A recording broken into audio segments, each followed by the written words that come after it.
Welcome to a new Kirblog all about this show that's on Netflix, Little Witch Academia, if you haven't heard. And if you haven't seen it, do yourself a favor and check it out before you listen to my interview with the cast and crew to tell you what it was like to make this English dub. I think you should tell the clients to go in and replace the opening with that. I think I'm that's listening. gonna work really. It took me like 5 seconds to be like, this sounds very familiar. What is this from? And then, then I got it. You don't get to see that while you're recording. You see that when you watch it all put together. I had to watch it because we had to QC every episode before we sent it out to be mixed. Well, no, we QC'd the mix, and then before we sent it out to get officialed up. There's look like at you 3 already steps of spitting QC. trivia. So I would watch it over and over and over and over. Thank God the song is catchy. Hi, everybody. This is coming out sometime in November. I don't know when yet, but I'm recording this towards the end of October with not 1, not 2, but 3 lovely guests. I've not had this many guests all at the same time on one of these in a while. But as some of you guys have noticed, I've still been on this kick of semi-reviewing Netflix titles and things. And not that this is exclusively Netflix, but also kind of off the heels of Voice October, I wanted to talk about this lovely, lovely little show, if you haven't gathered from the preview image and the opening, Little Witch Academia, which the full run of 26 episodes is on Netflix, available right now. Beautifully, beautifully animated show by the folks at Studio Trigger. And I'm joined by 3 of the cast and crew members. I realized I didn't have you guys in order to introduce yourselves, so do you guys want to introduce yourselves in any order and say who you are, what you did, what you will be doing?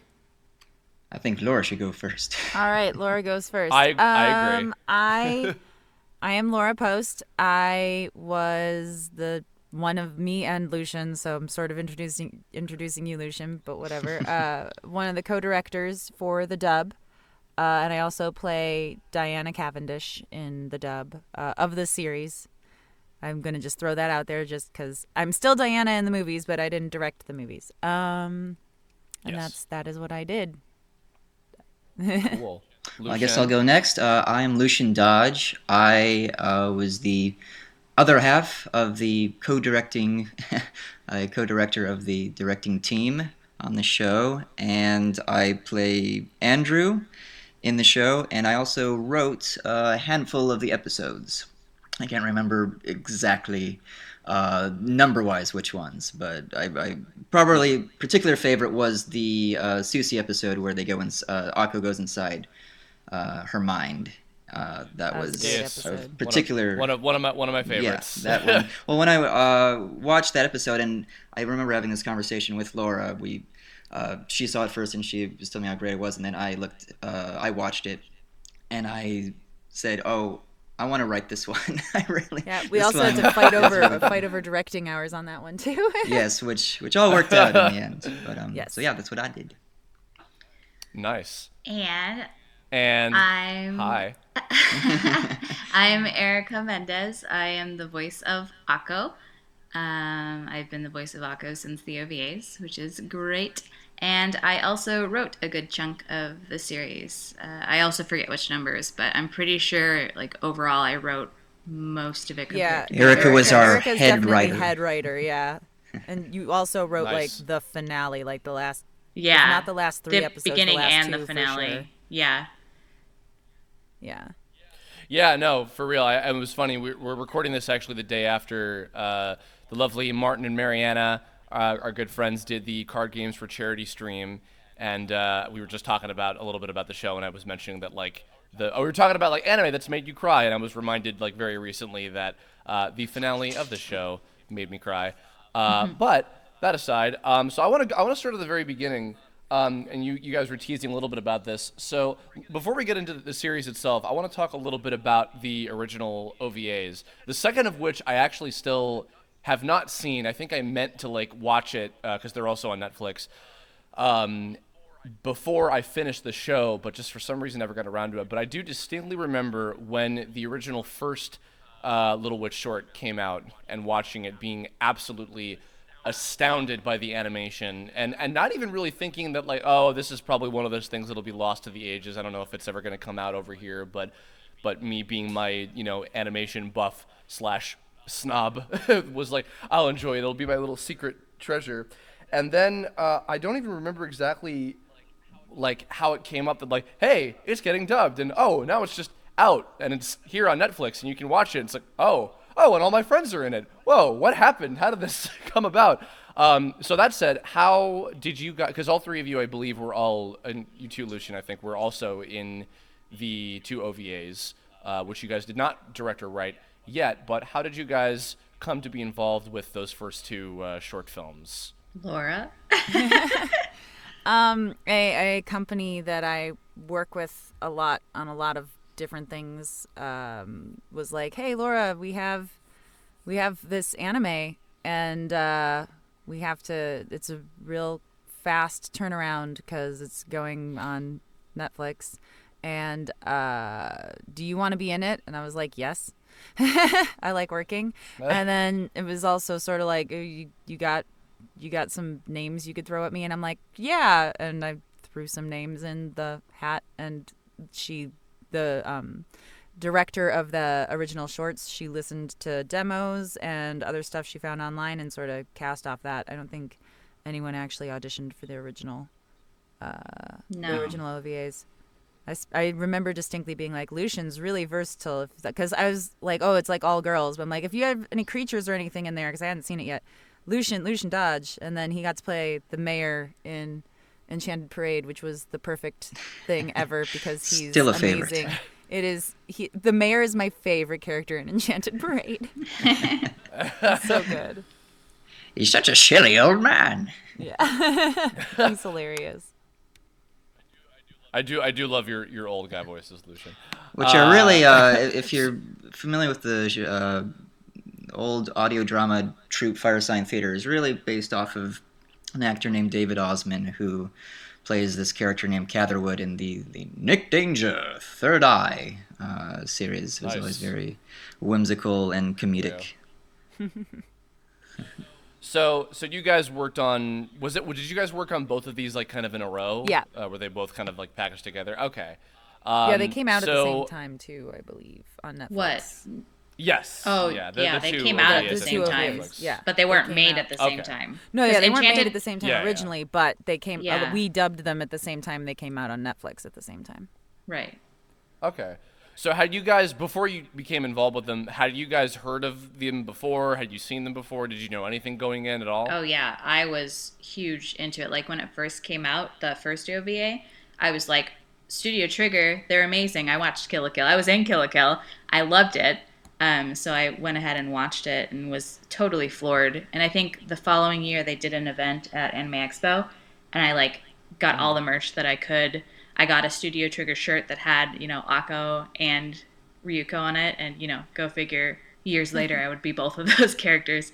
Yeah, and then they did the Kickstarter for Enchanted Parade, and I donated to that. I got the special, like, pink Blu-ray case, original audio version of it, and, yeah, I was just obsessed with it, honestly. So when I found out we were dubbing it and they wanted me to be Akko, I was like, oh okay, yeah.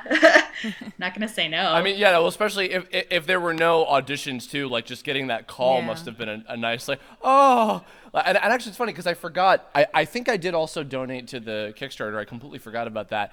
And also, yeah, the funny coincidence, like actual coincidence of just like you being two Trigger heroines. Two Yeah. very different Trigger, Oh, yeah, Trigger very heroines. different. Especially because like Ryuko is. Would you still say that Ryuko maybe is like the character that you're like most associated with, or has there been another Oh, one yeah. maybe more so? Yeah, I'd say Ryuko Okay. overall. I mean, there are a few here and there that some people may have seen instead of Kill la Kill, just because Kill la Kill was kind of hard to get a hold of at a point. Mm-hmm. But yeah, Ryuko is definitely like the most well known.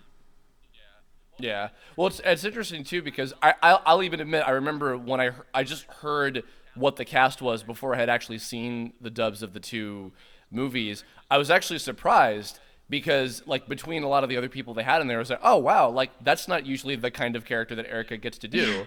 And then by the end of the show, I was like, oh my god, this is like one of her best like characters she's ever done.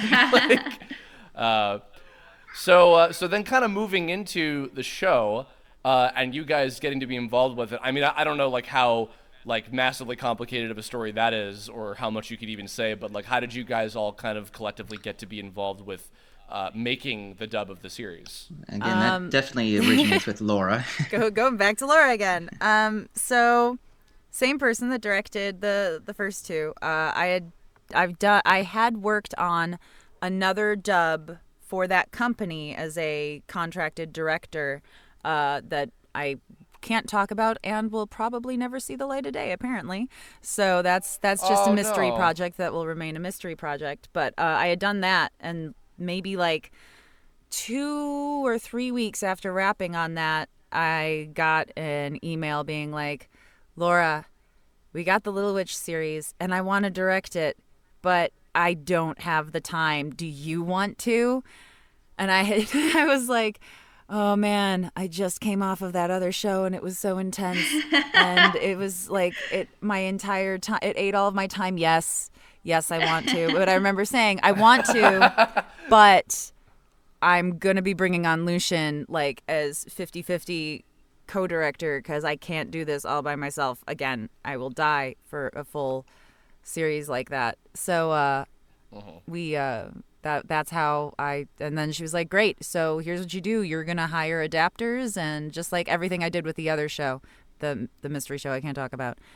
So I'd already worked with Erica and Lucien as both adapters, and Lucien helped me a bit with directing on the mystery show. So we kind of already had a groove on how to work a bit, and we just sort of dove into it. And a lot of the cast, they wanted to keep the cast from the shorts wherever we could. One actress couldn't do it because reasons. She just said she can't do it. So we recast her 2 parts. And I love our cast. All the new characters we held auditions for and cast, and it was great and wonderful. And I love our cast. So yeah. And that's how we wound up being like directing and being leads in things. Right. Yeah, because Andrew was not in either of the shorts. That is true. Right? No, he was not. I insisted on that. Gotcha. Yes, that. That was 100% me. I was like, Lucien, there's this character, and I literally can't hear anyone but you playing this character. So I am taking lead here and casting you as this character, and you can suck it.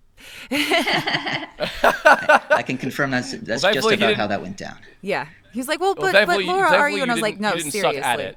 And he's great. I literally couldn't imagine anyone else playing. There was a lot of feet shuffling on my end for sure. Like, I don't know. Like, are you sure it's okay? Was quite cute. Also, I mean, having the little semi-cute stuff between Akko and Andrew as well. So I mean, it worked out, I would say, with the best. It was all very serendipitous.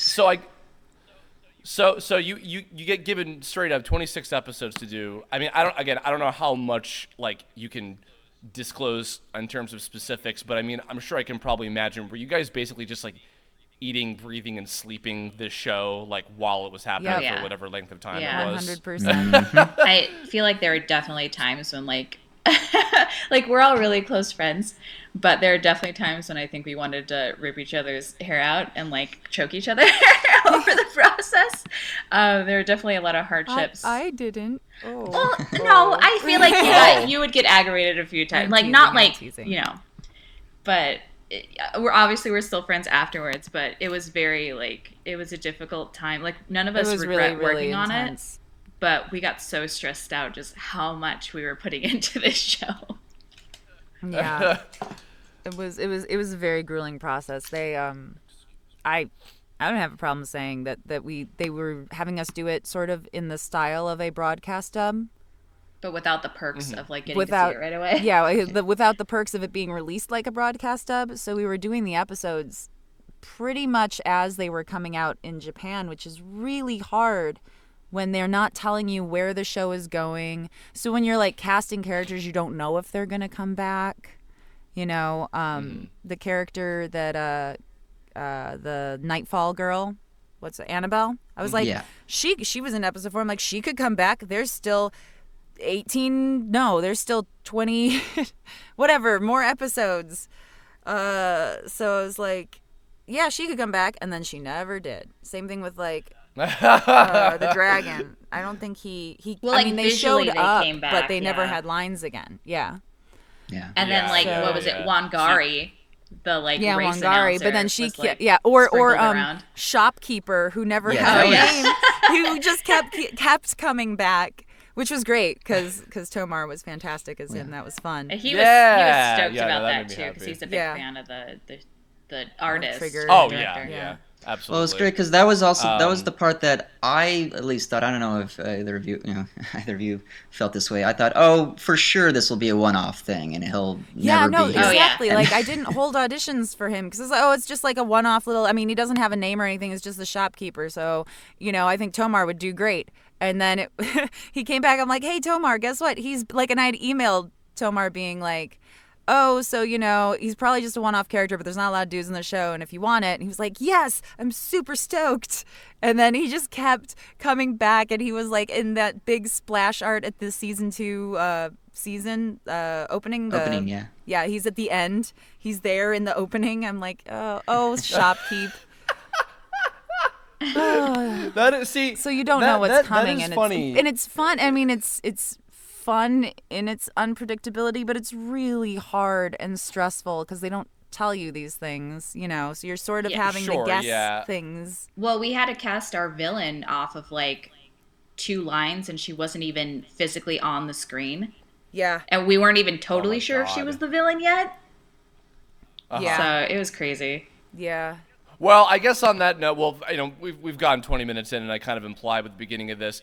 If you guys have not seen the show already, please, again, do yourself a favor, watch the entire thing. It's like you will get through it very quickly if Netflix is anything to go by in terms of just like you blink and you're through a show in like a couple days. We can go into some spoiler territory, I think, at this point on the note of the villain. Then, but that said, also it's interesting you say that because. Whether it was by coincidence or otherwise, and also with tying into how the casting was done out of your guys' hands a little bit with the 2 OVAs, a lot of new folks, a lot of like completely to ADR anyway new folks, which made me very happy because some of them were folks I've been like Karen Kaler, people like that who I've been wanting she was so to good. see do stuff for so long. She's incredible. There's a funny story I mean, about like, there's her so too. many. Oh yeah. Like Oh, her yeah? coming into the project was such a miracle, I think, for us. Oh gosh, yeah. Uh-huh. That Finnelan was one of the characters that had to be recast. Finnelan was in the originals, and that actress did not return. So we held auditions, and we were having a hard time getting auditions for Finnelan and Nelson. Wasn't But no, Babcock? Babcock. We were Or not going to Babcock, cast Babcock based off of Holbrook. Holbrook is what I meant. Oh yeah, Holbrook. You're right. Finnelan, Holbrook, and to a lesser extent Nelson too, because the accent throws people. Yeah. But Holbrook was a new character, whereas Finnelan and Nelson were trying to stay in line with what we had originally. Not a perfect voice match, but in the spirit. Sure. And yeah, we just so Karen had sent Erica, Lucien, and I were at a convention casting the first 4 episodes of the series. We were going to start recording pretty much as soon as we got back. And I got an email from Karen being like, here are my auditions. And I went to download them, and they weren't actually attached. And it was like the night that they were due.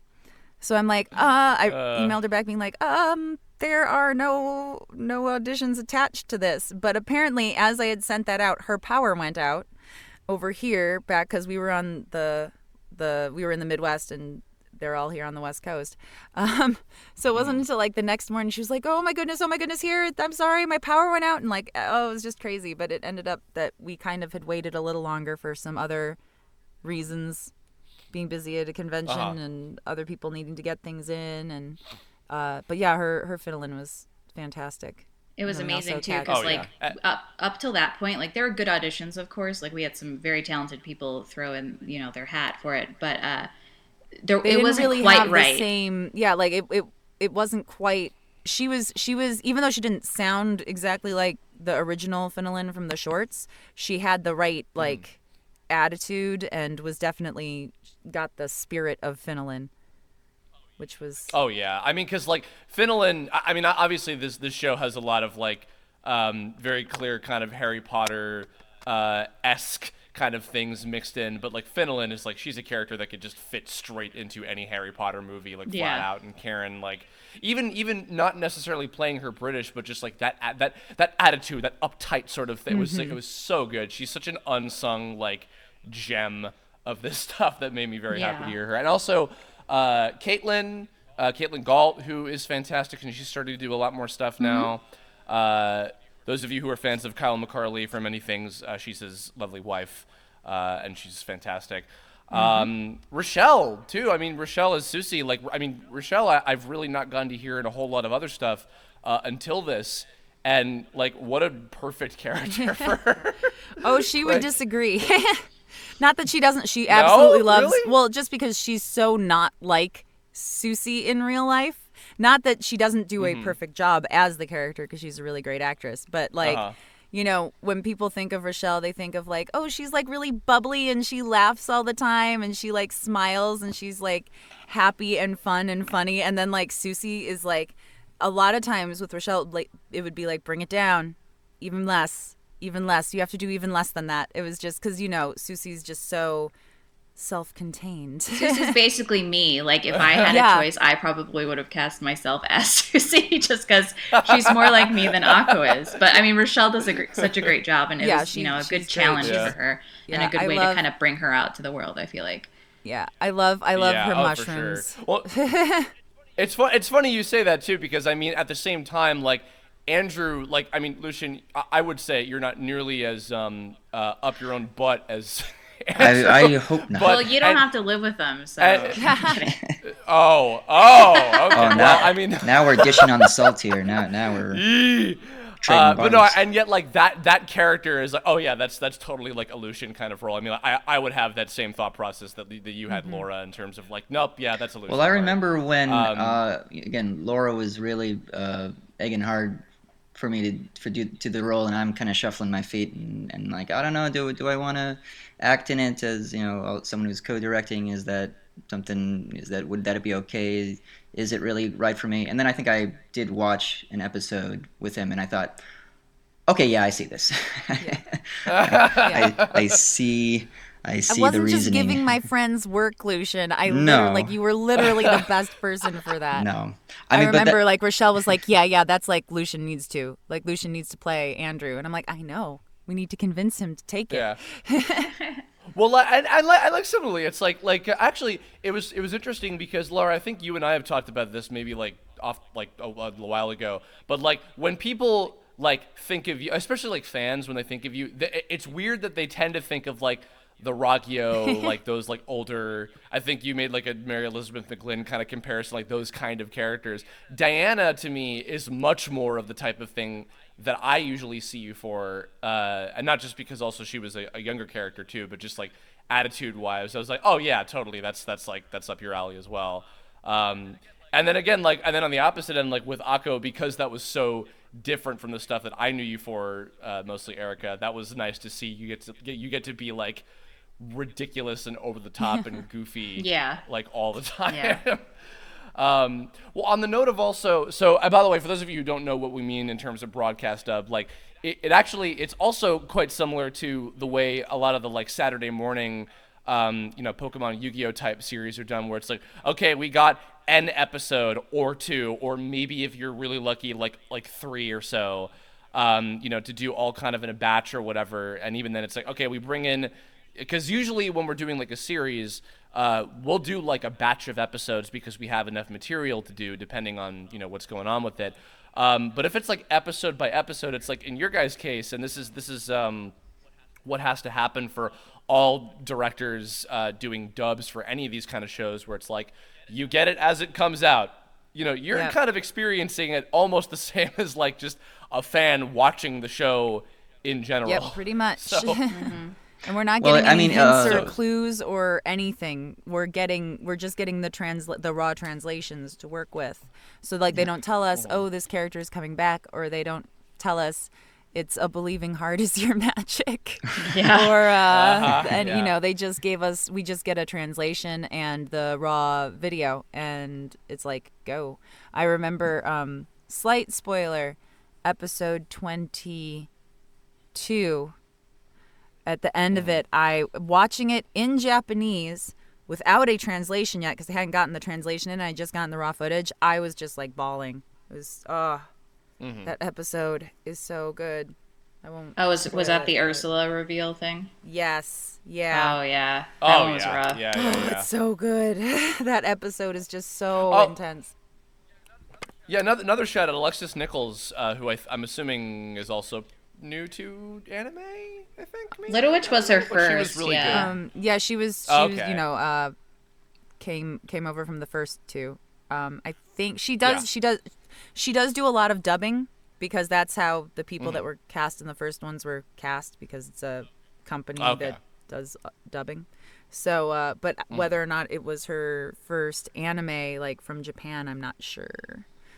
But yeah, she's not exactly like well traveled in the anime. Yeah. One of the newer Yeah. folks, certainly. But yeah, no, I actually did like the fact that she, because like what's nice also, I noticed this about just like anime dubs in general now, because there's like a much wider spectrum of folks in terms of like age range. Like I think characters have an easier time being a little bit more appropriately cast in terms of also just sound, as opposed to when like it's just, okay, it's these 20 people, and regardless of whether they're 14 or 40, we just gotta, But Alexis, I noticed, had this really nice sense of like a little bit of rasp that with Ursula, I'm assuming Ursula's what, like late 20s, early 30s, I think, kind of I think around she's supposed to be that around age there, or yeah. so. She's the youngest Yeah, of like, the and her- teachers, but she's still a teacher. Yeah, so so like young adults. Yeah, and then her and oh god, Caitlin's Croy? the villain. Help me. Croy? Muncie. Oh, Croy, yeah. Croy. The character. Oh, that, Also, yeah. also being around the same range, like, and then Caitlin Muncie also having that kind of that little bit of husk and rasp as well. Like that worked really well for, I think, giving a nice like rounded sense of differentiation between like all of the different kind of generations of characters as well. Was really nice. So that's like, so also even just from like the world building and the sound perspective, like I appreciated that about your guys' casting as well. That was super I gotta cool. say, I really, I mean, to piggyback on what Laura said, I really love our cast. Yeah. I mean, I thought we had Yeah. such a great eclectic group. People who were brand new to this, people who have been doing it for decades. Yeah. Just all walks of life, different, as you said, vocal tones, textures. It was great, and they're all great to work with. Yeah, I had a wonderful time. So going back to the earlier point of like, so you're watching this like as it's unfolding and coming out. Yeah. Which can I? I mean, I'll tell you a story that me and Erica actually had to deal with as far as that challenge went. So there's a 2-episode arc involving this ghost spirit, Vaharawa. I think that's what we ended up going with. We Vaharawa. took so much time to figure out, okay, how do we want to pronounce this?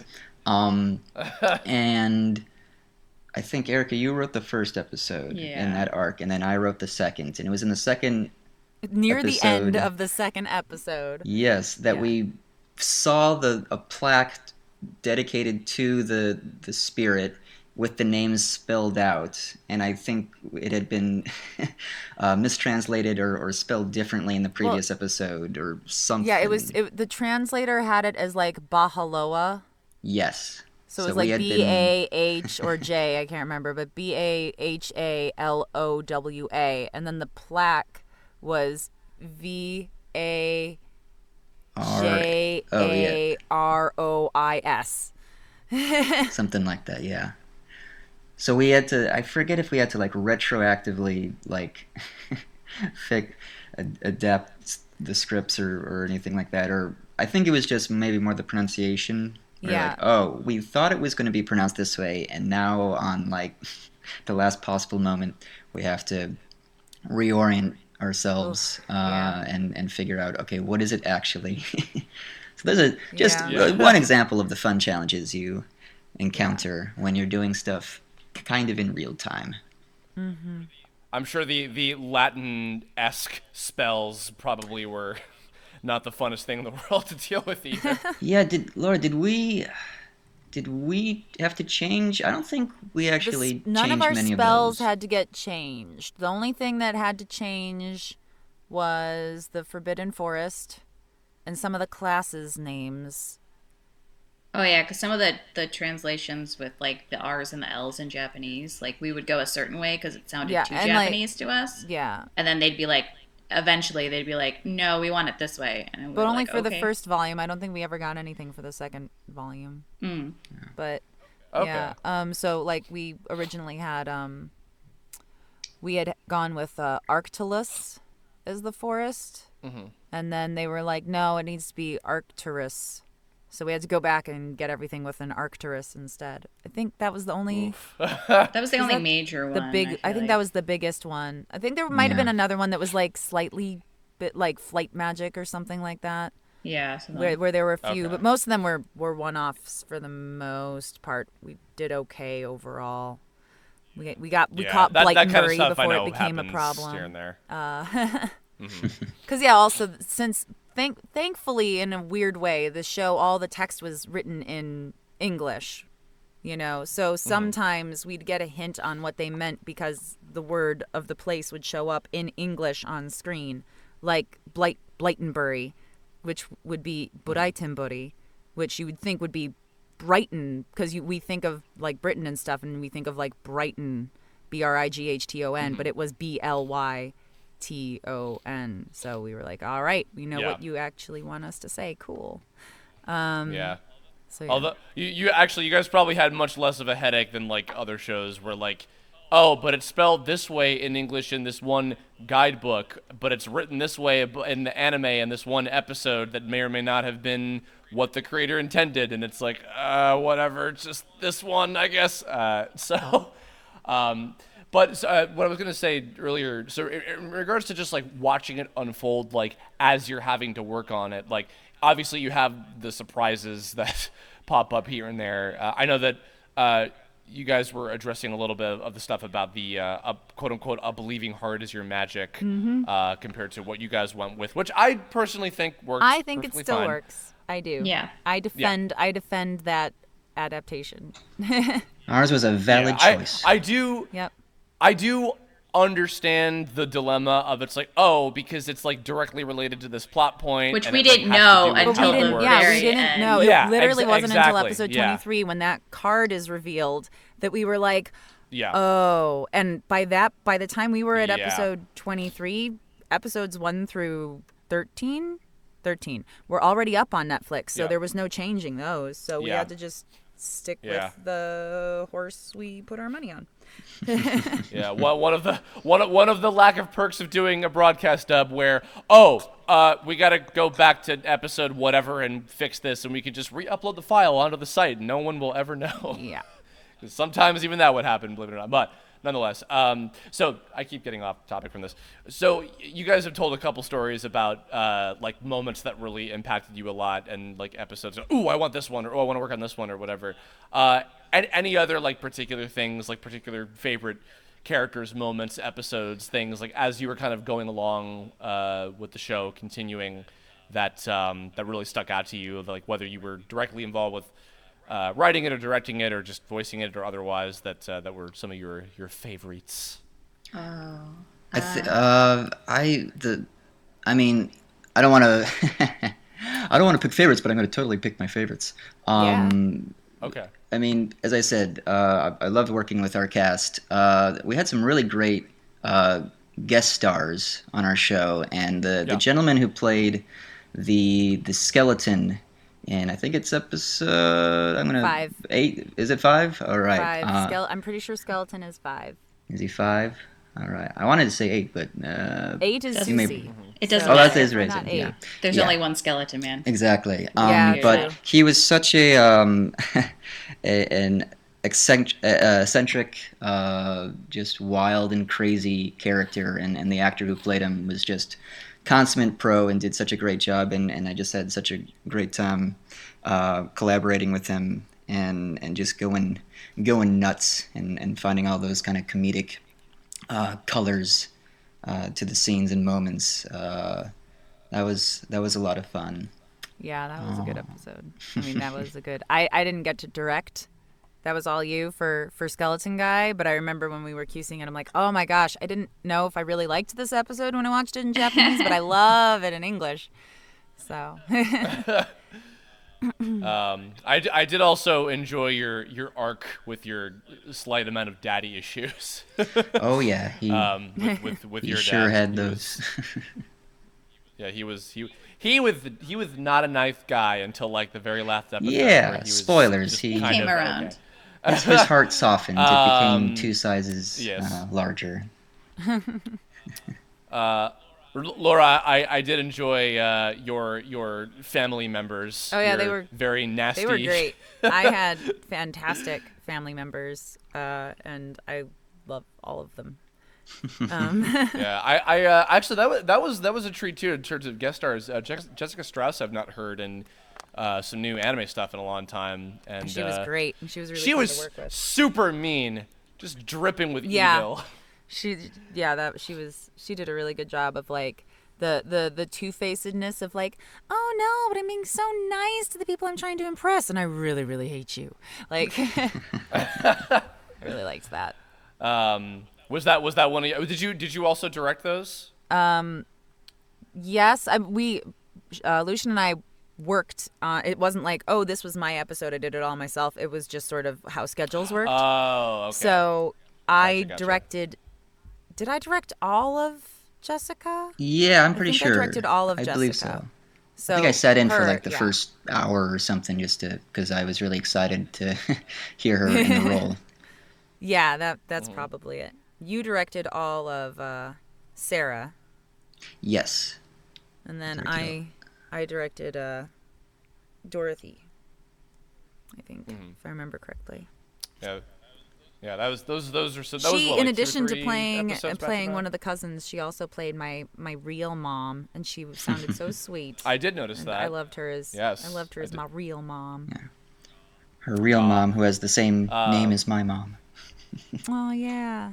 I fished that answer out of you, but did you have another one that you really liked personally, Laura? Actually, I already tweeted what my 3 favorite episodes are because I have 3 that I can't choose between, and they're 8, 10, and 12. 8 is the Susie episode, and that was my favorite for directing because it was just really fun to direct Rochelle into like doing all of those different things. I'm sure Lucian would agree on how fun that was. Yeah, that was And then super cool. 10 is my favorite as a fan because that's the Cupid Bee episode. Oh yeah, and Cupid Bee was so you good. gotta love that episode. Like it's a hilarious any love potion kind of trope episode of any show I'm gonna love because it's always farcical and awesome. And then I loved episode 12 as an actor because I got to pretend to be Erica for half an episode, which was really fun. Because like Diana's the opposite of Akko, and then so being like it's like doing Diana's voice, but then saying the lines the way you think Akko would say them, and that was fun. I remember Lucian directed me on that. Which I gotta say, by the way, I'm really liking the trend of shows doing that now because, like, remember back in the day, you were saying, like, oh, whenever it's the Love Potion episode, whenever it's the body swap episode in, like, every show we grew up with back in the day, it was always, like, that person's voice coming out of the other body. But now I'm noticing that's the trend, like, whether it's, like, prelay or anime or otherwise, that it's always, like, that person's vocal cords 'Cause that makes more with the sense. personality of the person. Yeah, I mean absolutely. the inner thoughts we still had as Akko's voice because that's one, what they did in the Japanese, and two, that makes sense. But you'd still hear your own voice in your thoughts, I would imagine. Yeah, for sure. But that was I a had good a lot one. of fun Erica, how pretending. about you? As far as episodes go, I really love the Fountain of Polaris episode because I believe that's the first episode where you really see, like, I mean, the animation's been great, like super great up until that point, obviously, but just the moment I saw images of Akko tearing up like she did in that episode, it's like borderline Ghibli tears, and I cried. I cried just seeing the preview. I cried when I was writing it. I cried when I was acting it out, and it was just heartbreaking, like her face and just how downtrodden she gets after you see her being like, you know, totally enthusiastic about everything. Is just, oh, it hurts my heart anytime that happens to a character. And I really love Cupid Bee. Cupid Bee's a great episode. Yeah, it's just so fun. And the Gurren Lagann tribute that's a episode real good one too. was so good. Oh, yeah. I got to throw in, I tried as hard as I could to throw in like an actual reference from the show, and I got one in, thank God. The whole, what was it? Believe in the heart that believes in magic. It was so fun. Yeah. Which I caught and appreciated very much. I'm so glad. Thank you for that. Well, Laura's husband was there when we were recording it, and he caught the reference too, and he was like, yes. And I was like, yeah, I feel so like successful right now. Oh, hold on, help me out. Was Kyle Abear in the show anywhere? I don't remember. Was he? Yes, he was the Yeti, right? And he was the Yeti, and he plays Lotte's dad as well. Dad, yes. Oh, right. Oh, that's right. Yeah, because I was like, oh, come on, comedy has got to have a toss in. Yeah, somewhere, right? I think Item Shop Guy was really the only guy in that episode for the most part.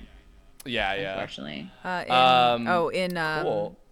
The Gurren Lagann episode. There also was the monk and the goblin. Oh, that's right. In that episode. Yeah. Nice. Goblin.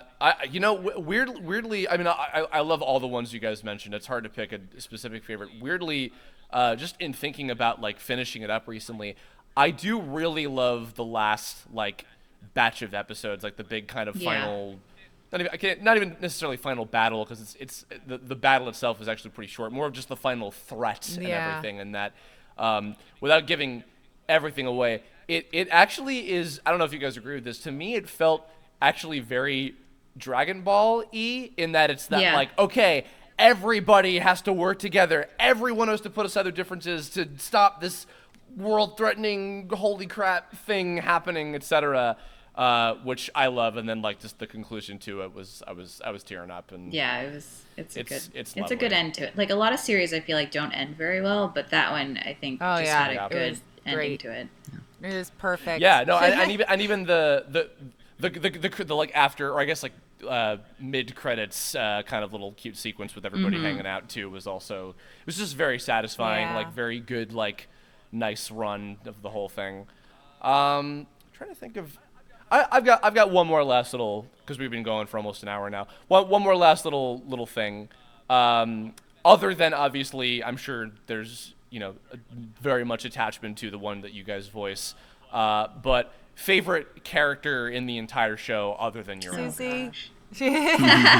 Definitely Susie. That was and easy. Why? Because she's hilarious. No, seriously, she's great. I love She's a snark monster. She is. She's so mean and funny and great because she's not actually mean. But yeah, I like Susie a lot. Yeah. I'd have to go with Susie.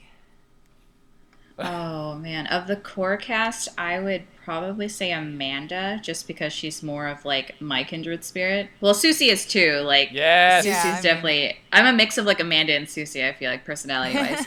But Amanda is like more of the character. I feel like if I was actually auditioning for the show, that's the character I'd be like, yeah, that's the one. That's the one for me. That's right. But Mariana, is fantastic. Mariana kills it. Else. Yeah. And please let me just go ahead and say, I know that this was earlier before you guys were like in charge of everything, but through whatever circumstance, I am so happy that Mariana is Amanda. Yeah. Not only because she does a fantastic job. Mariana is so massively underrated, IMO. But also, like, she actually got to play a girl for once. You mean, but except for the part where she's a guy, Yeah. which she was Yeah, super except for that stoked about. episode. That's also a pretty good episode. I enjoyed that one as well, even though Diana's not in it. Yeah, Yeah, that's a good episode. that one had that was McCarthy as Yes. As Louis. Juicy Yeah. McGee. Louis Blackwell. Yes, and then Ben Diskin as his friends. I forget. No, that Ben Diskin is Ben Diskin is Andrew's friend. Which I was Right, actually yes, I was my bad, actually going to say I didn't care about that character when it originally, came out in the Japanese. But when Ben plays that character, there's just something about that character that I find super amusing and charming, and I love Frank. I think he's the best, not really recurring character.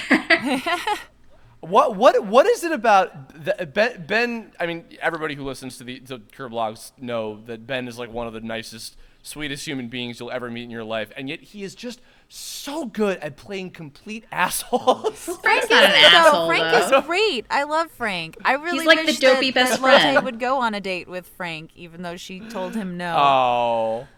No. But yeah, well, spoiler? I don't poor know. Lotte. Whatever. It's okay. But yeah, Lucien, I like how about, Frank. How about you? Now that you bring her up, actually, I do like Lotte a lot. Maybe because she's always very shy, like me, and Aw. sweet, and yeah, I like her.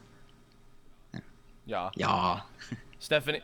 That was almost kind of a harken back to Stephanie's like kind of classic archetype of like the Hinata. Yeah, she definitely knew what to do with that character. She was like, okay, I got this. Yeah. I'm stealing her. I mean, well, Amanda's probably my overall favorite in terms of like the leads. I'm stealing Erica's answer, but other than that, you know what? Actually, I liked I'll cheat and I'll say like the teaching staff. No, you know what? No, I won't cheat. I'll say I also really like Ursula / Oh, that's like not that. the only person that doesn't really know about that is Akko, so I wouldn't count that as a spoiler. I feel like it's not even. Yeah. Chariot / Ursula, I found to be a wonderful like kind of. I would actually almost in a way say that like she's kind of like the secondary main character to Akko, maybe even in a way more so than Susie and Lotte, because her arc and kind of, or rather picking up where the rest of her arc sort of left off earlier in the story, like prior to Akko and the others kind of coming in, and her history with Croy and everybody else. Croy was also wonderful. Caitlin did a fantastic job with her too, and like their mild amounts of sexual tension between each other throughout the whole show. I and also like just the teachers, Babcock and Nelson, which Caitlin being hilarious on those two. Yeah. And just, oh god, yeah, there's so many. I guess, actually really like Akko. I know for some people maybe she's a little much. A little too much sometimes. A little too much, but I don't know. Her spazziness, she's such a dork. She's endearing. She is. I really think she is endearing. She's silly. Actually, no, I agree. I think she's a really good protagonist in the same way that I like Usagi in Sailor Moon a lot. Because I don't know. You know what? No, I remember I was thinking about this when I was watching it. I get bored with the protagonists that are just very like too blank slate everyman. Like there's not a lot to grab onto other than just I am the main character and everyone around me is more interesting. Like Akko being so like over the top and ridiculous, and she has like the very specific things that she wants to do with her like future as a witch. Like I like that. Like it gave her. I feel like Trigger made her very defined, like they've made their other previous like main characters very very well defined. And so I like Akko. Yeah. God damn it. Well, guys, this has been going on for a while. We start to wrap things up.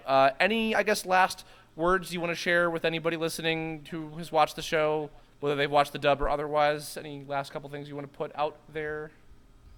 Oh man, just I don't know. Thanks for supporting it. We all love this show so much. I'm so glad that things turned out the way it did, because I mean, we didn't really discuss this. Sorry if I'm making this longer, but the reason I got involved writing it was because we were doing the OVAs, and it wasn't entirely adapted. It was pretty much the translator just doing what she could with it, and I don't think the studio or the company that did it had ever dubbed anime before. But because I wanted it to be, we all wanted it to be amazing, even at the OVA point of it, and we were kind of adapting things on the fly, because we were like, no, we know how to do this, and it doesn't match quite right. So then I had actually suggested, like, I really like the show. Like, if anything ever happens with it again, or if you guys get any more projects like this, I'm more than willing to adapt if you guys need it, because I kind of get it. And, I'd never done it at that point, but like, I'd be more than willing to learn just for this. And lo and behold, I got the practice based off the mystery show that Laura was talking about earlier, and then this came up, and it was like, oh my gosh, like, this is basically our second chance, I feel like. And so I worked my butt off for it, and it was really hard at times with the deadlines and such, but I gave it my all anyway, because I absolutely adore the show, and I'm glad other people do too. Yeah, Awesome. A lot of How about you passion guys? and heart went into the show, because there are a lot of hours you spend that are outside, kind of like how like teachers get paid for the amount of time they spend in class, but they spend all this time out of class to make sure that those hours are the best possible. Kind of similar with like directing and stuff. It's like, yeah, I'm putting in all this heart and passion, but it was eat, sleep, breathe witches. That was my life for what, 6 months or something like that. Okay. So yeah, it's I really do love the show. It's a great, wonderful, cute, fantastic little show, and I love the cast, and I love my co-workers, the adapters, and my co-director, and yeah. Yeah, So you really should do. watch it just to see the passion that was put into it. I think you really do. Even if you know it on a certain level, when you're in the thick of something like this, it really becomes very apparent just how the individual contributions of everyone you're working with, the writers, your fellow directors, and your cast, it's everyone's contributions is important to making it go smoothly, to making it be the best it can, and I don't know. I guess my experience working on this is that, yes, it was very difficult at times, but it was worth it. Putting in as much effort as you can to just see it through to the end, and give it the care that you want to see it be given. It matters, and seeing the returns on that has been one of the most rewarding things that I've ever experienced. Yeah. I agree. Well, you guys did an awesome job. Thank you. Oh, sorry.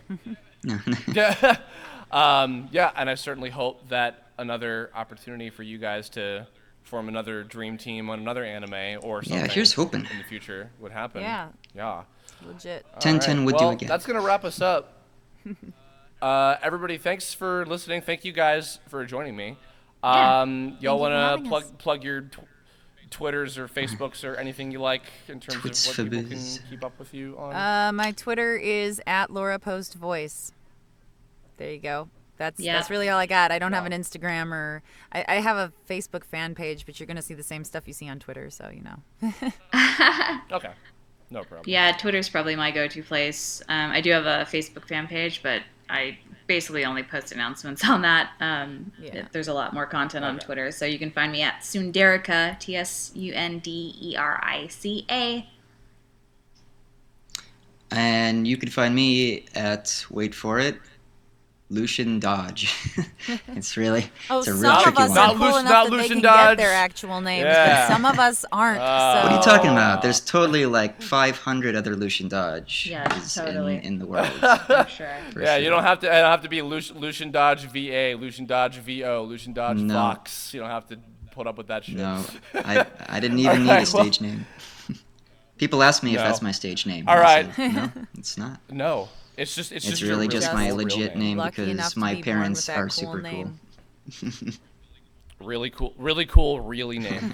All right, well, that's going to do it, everybody. Thank you. If you, again, listen to this and haven't watched Little Witch Academia, again, do yourself a favor. It's all on Netflix right now, all 26 episodes and the 2 original OVAs featuring these lovely folks. If you have any future Kirblog topic suggestions, another Netflix show or otherwise, I know I've been doing a lot of that as of late, let me know in the comments below. And be sure to follow all these guys on Twitter. Look forward to hearing them, I'm sure, in tons of other video games and anime and the like. And we'll see you all on the next one. Fare thee well. And remember, not the believing heart is your magic. What's the actual quote from the? Believing in yourself is your magic. Is your magic, yes.